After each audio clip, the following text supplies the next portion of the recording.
বাসা দিয়ে বলার পর তো আমরা দলিত নাইমে আমরা সব জায়গায় খুঁজতেছি, কোথাও পাই না। আর এখন পর্যন্ত কোনো এই করতে পারতেছি না। এখন মধ্যে এরকম কেউ কোনো দাবি করে না, কেউ কোনো যোগাযোগ করে না। আমি মানে কিছু বুঝতেছি না, এখন মধ্যে কোনো যোগাযোগ পাইতেছি।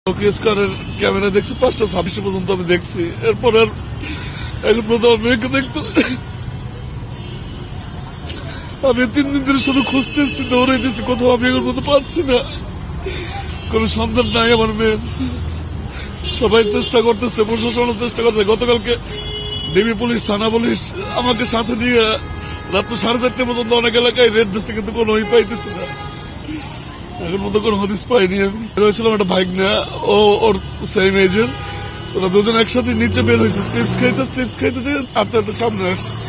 ওই কৃষি মার্কেটের সামনে গেছে, সামনে থেকে বিড়ির ভিতরে একজন আগে একজন পিছনে পড়ে গেছে। এরপর আমার মেয়েরা খুঁজে পায় না। রোড পার হয়েছে, টোকিও স্কোয়ার থেকে রোড পার হয়েছে একত্রে পার হওয়ার পরে যখন অপোজিটে গেছে, মানে বিড়ির ভিতরে একজন সামনে পড়ছে, একজন পিছনে, এর ভিতরে গাইব। এরপরে আর ওকে খুঁজে পাচ্ছে না।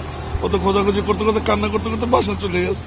বাসা দিয়ে বলার পর তো আমরা দলিত নাইমে আমরা সব জায়গায় খুঁজতেছি, কোথাও পাই না। আর এখন পর্যন্ত কোনো এই করতে পারতেছি না। এখন মধ্যে এরকম কেউ কোনো দাবি করে না, কেউ কোনো যোগাযোগ করে না। আমি মানে কিছু বুঝতেছি না, এখন মধ্যে কোনো যোগাযোগ পাইতেছি না। আমি কেউ আমার সাথে কোনো যোগাযোগ করে নাই। আমি কিভাবে বলবো, কোনো চাঁদাও দাবি করে নাই, আর বলেও না যে এই অবস্থা বা এইখানে আছি বা আমি কোনো কিছু পাচ্ছি না। ওদের দুইজনের সঙ্গে আমার বাইকটা পিছনে টোকিও স্কোয়ারের ভিতরে, তখন দেখছি যে দুইটা ছেলে ওদের সামনে দাঁড়াই কথা বলতেছে।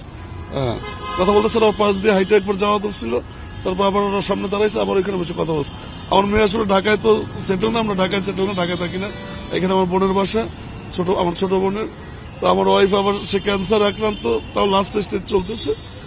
আর ওর ট্রিটমেন্টের জন্য 2 মাস ইউনাইটেড ছিল। আমি ইউনাইটেড থেকে বরিশালে নিয়ে গেছি।